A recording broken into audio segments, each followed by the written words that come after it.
Hi dear, आज हम आप सभी को प्रश्नावली 4E के प्रश्न नंबर 19 से आगे पर चर्चा करेंगे। तो चलते हैं, प्रश्नावली का क्वेश्चन नंबर 20 क्या है। कहता है कि यदि समीकरण के x into X minus two, यदि समीकरण के x इंटू के minus two plus 6 equal to 0 के मूल कैसे हो, समान हो, तो k के मान ज्ञात करना है।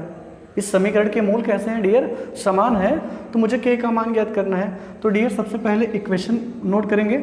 इक्वेशन क्या है, के x ब्रैकेट में क्या है x माइनस टू और ये प्लस कितना है 6 इजक्वल टू 0। ये आपका समीकरण था। तो सबसे पहला वर्क होगा कि आपको इसको क्वाड्रेटिक इक्वेशन के फॉर्म में करना होगा, द्विघात समीकरण के रूप में करना होगा। तो कैसे करेंगे, इससे आप इनमें दोनों में मल्टीप्लाई करिए। तो डियर जब आप के एक्स का मल्टीप्लाई एक्स में करोगे तो क्या हो जाएगा, के एक्स स्क्वायर। क्या होगा डियर, के एक्स का मल्टीप्लाई जब x में करोगे तो क्या हो जाएगा के एक्स स्क्वायर माइनस के एक्स का मल्टीप्लाई जब आप 2 में करोगे इसके दूसरे वाले टर्म में तो क्या हो जाएगा, यहाँ माइनस है तो माइनस लग जाएगा।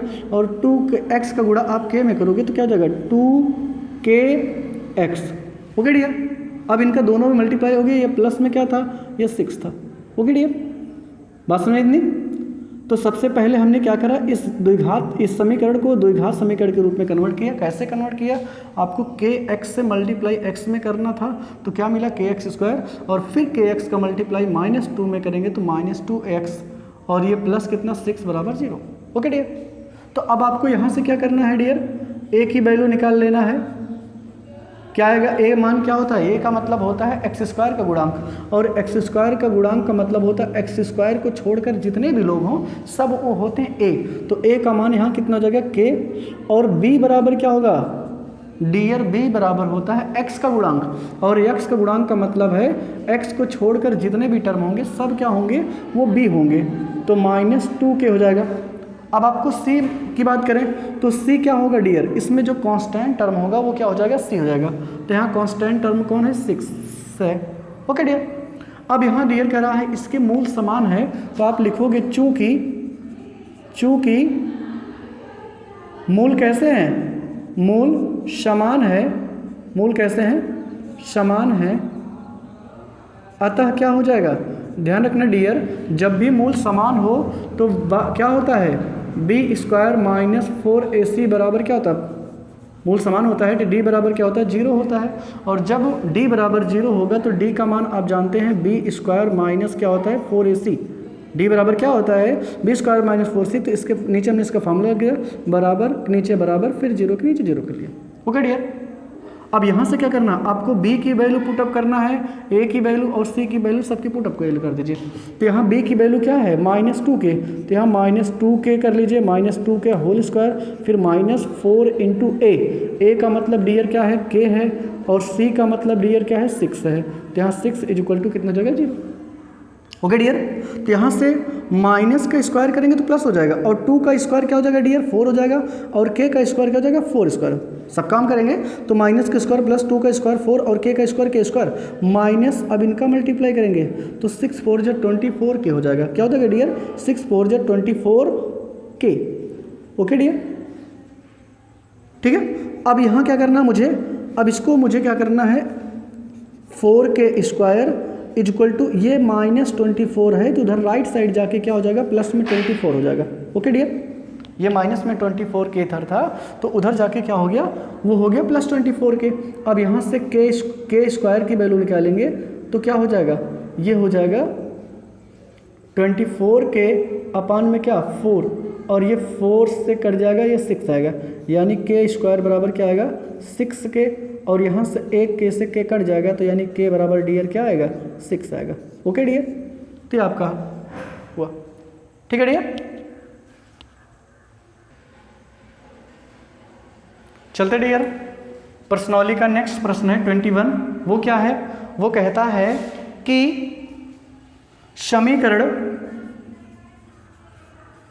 21 क्वेश्चन नंबर है डियर, समीकरण X square minus 6x plus 9 equal to 0। क्या डियर, एक्स स्क्वायर -6x + 9 = 0 के मूलों की प्रकृति ज्ञात कीजिए। के मूलों के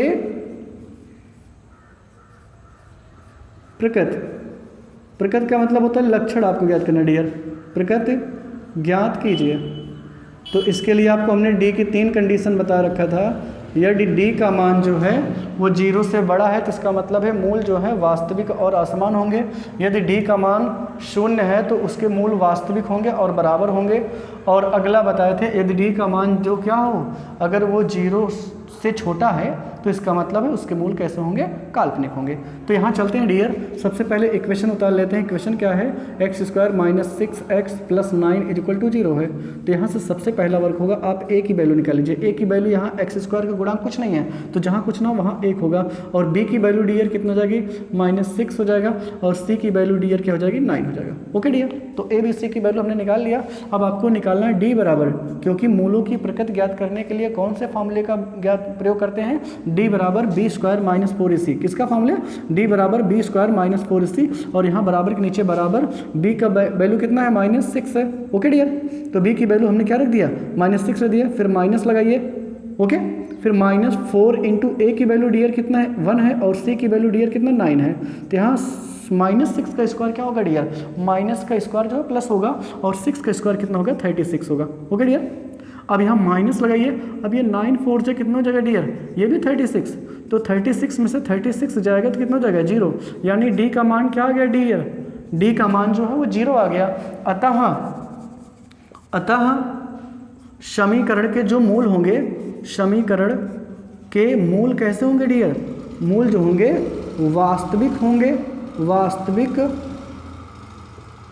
और डियर कैसे होंगे, और समान होंगे। ठीक है डियर, तो समीकरण के जो मूल होंगे वो कैसे होंगे, वास्तविक और समान होंगे। बात सुन में डियर, चलते हैं प्रश्न नंबर 21 की तरफ, 22 की तरफ डियर। तो प्रश्न नंबर 22 है डियर, 22 है कि यदि समीकरण 3x² - 12x + k = 0 हो, 0 के मूल कैसे हो, समान हो, तो k का मान ज्ञात कीजिए। अब डियर k का मान कैसे ज्ञात करेंगे, सबसे पहले हम इक्वेशन को नोट कर लेते हैं। तो इक्वेशन क्या है डियर, 3x² - 12x और प्लस k = 0 है। ओके डियर, तो सबसे पहले आप a की वैल्यू ज्ञात कर लो। a की वैल्यू क्या होगा, 3 होगा। और b की वैल्यू क्या होगा डियर, -12 होगा। और यहाँ c की वैल्यू क्या होगी डियर, वो होगा k।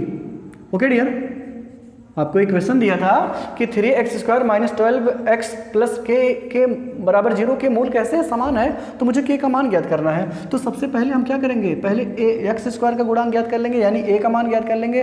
फिर b ज्ञात कर लेंगे और फिर c ज्ञात कर लेंगे। तो ये हमने ज्ञात कर लिया, a का मान क्या हो जाएगा 3 और b का मान -12 और c का मान क्या हो जाएगा k। तो अब यहाँ से आप लिखोगे चूंकि मूल कैसे हैं, मूल समान है, अतः बताओ डियर क्या हो जाएगा, अतः d बराबर क्या हो जाएगा, 0। और d का मान आप क्या जानते हो डियर, d बराबर होता है b² - 4ac = 0। अब बताइए b का मान यहाँ कितना है, तो b का मान है -12।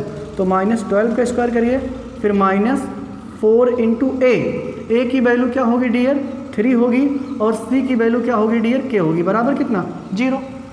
अब यहाँ से -12 का स्क्वायर कितना हो जाएगा, प्लस में 144 = यहाँ माइनस रहेगा 144 माइनस, अब इनका गुणा कर लीजिए, 4 तिहाई 12 के आएगा।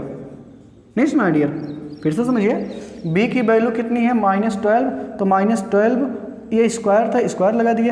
अब -12 का स्क्वायर कितना हो जाएगा, 144। बात करें यहाँ -4 और c का मान कितना था, 3। a का मान कितना था डियर, 3 था। और c का मान k था। तो हमने इन जब का तीनों को गुणा करा तो 4 तिहाई 12 के आ गया, बराबर कितना, 0।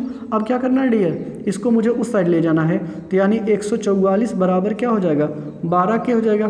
क्यों, क्योंकि इधर ये निगेटिव था, उधर जाके पॉजिटिव हो जाएगा।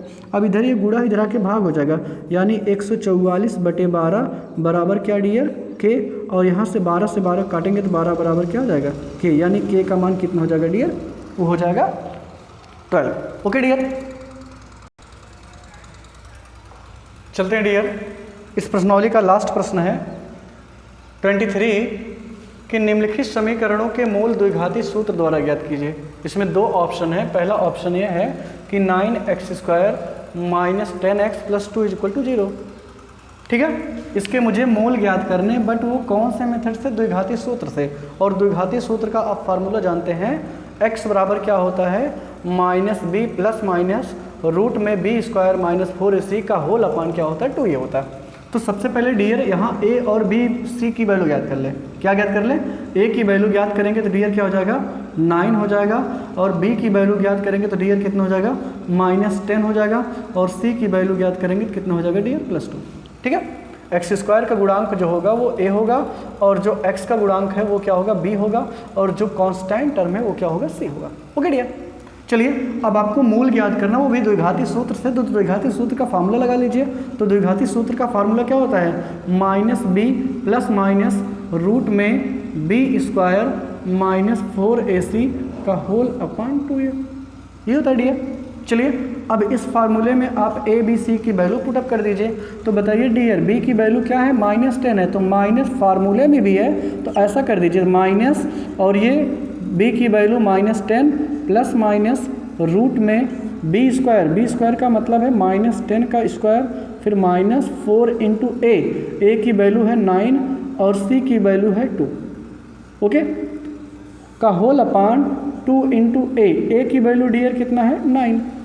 ओके डियर, जहाँ मुझे a दिखा वहाँ हमने a के प्लेस पे 9 रखा, और जहाँ मुझे b दिखा वहाँ हमने b के प्लेस पे -10 रखा, और जहाँ मुझे c दिखा वहाँ हमने c का मान जो है वो 2 रखा। ओके डियर, चलते हैं अगले में। तो ये माइनस माइनस डियर क्या हो जाएगा? माइनस माइनस प्लस हो जाएगा, यानी आएगा 10 प्लस में, फिर प्लस माइनस, फिर रूट में। बताइए डियर, -10 का स्क्वायर करेंगे तो क्या आ जाएगा? ये 100 आ जाएगा। क्या हो जाएगा डियर? 100 हो जाएगा। फिर 9 4 जा 36 और 36 2 जा 72। ओके डियर, ये हो जाएगा 18। नहीं बस में फिर से ये माइनस माइनस का मल्टीप्लाई करेंगे तो +10 हो जाएगा। ये प्लस माइनस रूट में 100 का 10 का स्क्वायर करेंगे तो 100 हो जाएगा। फिर माइनस लगाइए, या 4 9 जा 36, 4 9 जा 36, और 36 का ट्वाइस करेंगे तो 72 आएगा, और 9 2 जा 18 हो जाएगा ये अपान में। ओके, चलिए अगले क्वेश्चन में क्या करना है? 10 प्लस माइनस, अब इसको रिमूव घटा लीजिए। तो बताइए 100 में से अगर आप 72 निकाल देंगे कितना बचेगा डियर? वो बचेगा 28। कितना बचेगा डियर? 28 बचेगा ना, और बटे में कितना? 18। ओके, अगले स्टेप में क्या करना है? 10 प्लस माइनस, बताइए 28 को क्या लिखा जा सकता है? 4 इंटू 7 और का होल अपान 18 ना, 4 7 28, 28 को हम ऐसा लिख सकते हैं। अब इसमें 4 का जो है स्क्वायर रूट बाहर निकलेगा, वो 2 हो जाएगा, तो यानी हो जाएगा 10 प्लस माइनस ये 2 रूट में 7 का होल अपान कितना डियर? 18, और यहाँ से 2 ले लीजिए कॉमन, तो जब कॉमन लेंगे तो 5 प्लस माइनस ये कितना हो जाएगा डियर? 2 तो निकल जाएगा बाहर, ये 7 हो जाएगा, का होल अपान कितना डियर? ये 18, और ये 2 से कैंसिल आउट होगा, तो डियर कितना हो जाएगा? 5 प्लस माइनस रूट में 7 का होल अपान 9, यही आपका आंसर हो जाएगा डियर। ठीक है, तो ये x का मान हो जाएगा। समझ में आया प्रश्न नंबर 23 का फर्स्ट डियर? चलिए चलते हैं 23 का क्वेश्चन नंबर सेकंड। क्या है डियर? x माइनस 1 का whole upon 2 minus 2/x equal to x minus 3/x। ये आपका प्रश्न नंबर 23 का जो ऑप्शन नंबर बी है, इसको सॉल्व करना है। तो डियर यहाँ तो ये द्विघात समीकरण है, बिना हम डायरेक्टली रख दे, ए बी सी का मान निकालें रख ले, तो आपको क्या करना पड़ेगा? सबसे पहले इसको कैलकुलेट करके इसको सॉल्व करके हमें इस फॉर्म में जनरेट करना पड़ेगा। कैसे करेंगे डियर? तो x का मल्टीप्लाई इसमें करेंगे, इनका मल्टीप्लाई इसमें करेंगे, इनका मल्टीप्लाई इसमें करेंगे, नीचे का मल्टीप्लाई नीचे से करेंगे। तो कैसे? यहाँ x इंटू एक्स माइनस 1 ऐसे डियर करेंगे, इनका मल्टीप्लाई इनमें करेंगे। तो ये जो सिंगल टर्म था ब्रैकेट के बाहर कर दिया, इसमें डबल टर्म थे, इसको हमने क्या करा? ब्रैकेट के अंदर। फिर माइनस लगाइए, इनका गुणा आप इनसे करेंगे, डियर कितना हो जाएगा? 2 2 जा 4 का होल अपान, इनका मल्टीप्लाई आप इनसे करेंगे तो कितना हो जाएगा डियर? x 2x। बात समझ में? यहाँ राइट साइड में डियर, यहाँ इसका अपान कुछ नहीं, तो हमने अपान 1 करके फिर क्रॉस मल्टीप्लिकेशन करा। तो डियर x का मल्टीप्लाई x में करेंगे तो क्या हो जाएगा? x² x का मल्टीप्लाई x में करेंगे तो क्या हो जाएगा एक्स स्क्वायर, और 1 का मल्टीप्लाई 3 में करेंगे तो -3। ओके डियर, और x का मल्टीप्लाई x में करेंगे। इतनी बात समझ में आई ना। चलिए अब इनका क्या करना है, मुझे इनका मल्टीप्लाई एक बार इसमें करना है और इन्हीं का मल्टीप्लाई एक बार दूसरे वाले टर्म में करना है। तो x का मल्टीप्लाई x में करेंगे तो क्या हो जाएगा डियर एक्स स्क्वायर, और माइनस क्या हो जाएगा डियर x, और ये माइनस कितना 4 का होल अपान कितना डियर 2x।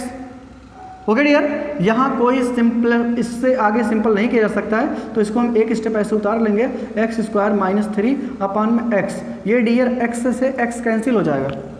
ठीक है डियर, तो बचा क्या, बचेगा एक्स स्क्वायर -4 का whole upon 2 is equal to x square -3। इनका आप क्रॉस मल्टीप्लिकेशन कर दीजिए, यहाँ मन बचा तो क्रॉस मल्टीप्लिकेशन करेंगे, इनका गुणा इनसे करेंगे और इसको बाईं तरफ लिखेंगे और इनका गुणा इनसे करके उसको दाईं तरफ लिखेंगे। बात सुनाई, तो एक से गुणा इसमें करेंगे, इसके मान में कोई चेंजमेंट नहीं होगा, जैसे है वैसे उतर जाएगा। यानी क्या उतरेगा x square -x -4 is equal to, अब इनका मल्टीप्लाई इसमें भी होगा और इसमें भी होगा, दोनों में होगा। तो बताइए x2 का मल्टीप्लाई आप एक्स स्क्वायर में करेंगे तो क्या मिलेगा 2x स्क्वायर, और इनका मल्टीप्लाई इसमें करेंगे तो -6 मिलेगा। मिलेगा कि नहीं मिलेगा भाई, मिलेगा। तो अब क्या करेंगे, इन सबको मुझे उस साइड ले जाएंगे, तो यानी 2x स्क्वायर -6, ये ऑलरेडी था, हमने ये राइट में लिखा तो लेफ्ट में लिख सकते हैं, तो ये इसको लिखा। अब इसको मुझे राइट में ले जाना है, तो बताइए क्या हो जाएगा, उधर जाके -x स्क्वायर हो जाएगा, ये उधर जाके +x हो जाएगा, और उधर ये जाके +4 हो जाएगा। हो जाएगा कि नहीं डियर, फिर से समझिए, हमने क्या करा है, जो लेफ्ट साइड में था उसको हम तीनों को राइट साइड में ले गए। तो राइट साइड में पहले से क्या लिखा हुआ था, पहले से लिखा हुआ था 2x स्क्वायर -6 लिखा हुआ था, तो जब इसको राइट साइड ले जाएंगे तो माइनस हो जाएगा, और ये वाला जाएगा तो उधर प्लस हो जाएगा, ये वाला उधर भी जाएगा तो वो भी प्लस हो जाएगा। ओके डियर, तो यहाँ से देखिए एक्स स्क्वायर वाला एक्स स्क्वायर से घटेगा, तो 2x स्क्वायर में से एक एक्स स्क्वायर निकल जाएगा, जिसके सामने कोई संख्या ना लिखी हो उसको हम एक मानते हैं, तो 2x स्क्वायर में से एक एक्स स्क्वायर निकल जाएगा, तो डियर कितना बचेगा, एक एक्स स्क्वायर, और एक को लिखना जरूरी नहीं होता है। ठीक है ना। अब यहाँ से क्या करना डियर, x वाले टर्म को देखिए, यहाँ x है और कहीं आपको x नहीं दिख रहा होगा, तो x अगर अकेला है तो उसको ऐसे नोट कर लीजिए। अब बात करें कांस्टेंट टर्म की, तो ये -6 से ये +4 है, तो घटेगा, तो -6 में से +4 निकल जाएगा, तो -2 आएगा बराबर 0। अब यहाँ से डियर आपको मिल गया, a का मान कितना है डियर 1, b का मान भी 1 है, और c का मान डियर कितना है -2 है कि नहीं डियर। a का मान 1 है, b का मान भी 1 और c का मान -2 है। तो आपको अब आपको द्विघाती सूत्र का यूज करना है। तो द्विघाती सूत्र क्या होता है dear, -b plus minus root में b square -4ac, b square -4ac का होल अपान 2a होता है कि नहीं। अब यहाँ से आप वैल्यू पुटअप करिए, a की -b, तो b की वैल्यू 1 है, तो हो जाएगा प्लस माइनस रूट में 1 का स्क्वायर -4 इंटू a की वैल्यू कितनी है डियर, a की वैल्यू है 1, तो 1 रखिए। c की वैल्यू डियर माइनस में है तो इसको -2 करिए, का होल अपान कितना डियर 2 इंटू a की वैल्यू है 1, और अगले स्टेप में क्या हो जाएगा डियर, ये हो जाएगा -1, इसको यहाँ लिख लेते हैं डियर। तो x इक्वल टू क्या हो जाएगा -1 प्लस माइनस, ये रूट में क्या हो जाएगा डियर, 1 का स्क्वायर 1 होता है, 1 का स्क्वायर 1 होगा, और ये माइनस माइनस प्लस हो जाएगा, तो यहाँ आप प्लस लिखिए, और 4 टू जा डियर कितना होगा 8 होगा, और 8 में 1 से मल्टीप्लाई करेंगे तो 8 ही रहेगा, का होल अपॉन डियर कितना होगा 2 1 जा 2। ओके डियर, तो x इक्वल टू ये -1 प्लस माइनस रूट में हो जाएगा 9 डियर, बटे में कितना, इतनी बात समझ में आई आपको। ये -1 प्लस माइनस ये हो जाएगा रूट में 9। अब डियर इसका स्क्वायर रूट निकलेगा कि नहीं, -9 का जो है सॉरी प्लस माइनस 9 का स्क्वायर रूट जो होता है वो +3 होता है, कितना होगा ये +3 होगा, यानी आएगा 3 आएगा, ये अपान में 2। इतनी बात सुनाई। अब डियर अब यहाँ क्या लिखेंगे, एक बार लिखेंगे आप धनात्मक चिन्ह लेने पर, क्या लेंगे एक बार धनात्मक चिन्ह लेने पर, कौन सा चिन्ह लेने पर, 2 चिन्ह है ना डियर, यहाँ प्लस भी है और माइनस भी है, तो एक बार आप धनात्मक चिन्ह लेंगे और एक बार आप ऋणात्मक चिन्ह लेंगे, तो क्या हो जाएगा धनात्मक चिन्ह लेने पर, तो x बराबर डियर क्या हो जाएगा -1 प्लस 3 बटे में कितना 2, यानी हो जाएगा 2/2, यानी हो जाएगा x की वैल्यू हो जाएगी 1। और फिर क्या लिखेंगे डियर ऋणात्मक चिन्ह लेने पर, क्या लेने पर ऋणात्मक चिन्ह लेने पर, तो डियर जब आप ऋणात्मक चिन्ह लेंगे तो क्या हो जाएगा, x बराबर ये -1 तो पहले से था और यहाँ प्लस और माइनस के स्थान पे माइनस लेंगे अपान में 2, तो ये -1 और -3 -4 अपान 2 और x इक्वल टू कितना आएगा -2। ठीक है डियर, तो x के दो मान मिल गए, एक हो गया x बराबर 1 और एक x हो गया 2। तो डियर ये लास्ट का प्रश्नावली का लास्ट प्रश्न था। आशा करते हैं आप सबको ज़रूर समझ में आया होगा, और अगर डियर आपको ये वीडियो जो पसंद आया हो तो ज़रूर आप इसको लाइक करें, सब्सक्राइब करें और शेयर करें। ठीक है डियर, और डियर ये आपको कौन सी बुक पढ़ा रहे हैं, ये आपको पढ़ा रहे हैं मनोहर रे, और मनोहर रे इसी वजह से हमने आपको पढ़ाना स्टार्ट करा क्योंकि इसके सारे प्रश्न जो हैं वो किसी भी NCERT प्रश्न में मिलेंगे। ठीक है, मतलब कोई भी प्रकाशन आप यूज करेंगे तो इसके सारे प्रश्न उसमें मैच करेंगे, और अगर आप ये बुक पढ़ लेते हैं तो 100% गारंटी है मेरी कि आप किसी भी परीक्षा में असफल नहीं होंगे। ठीक है डियर, तो आशा करते हैं आपको ये वीडियो ज़रूर पसंद आया होगा। Thanks dear.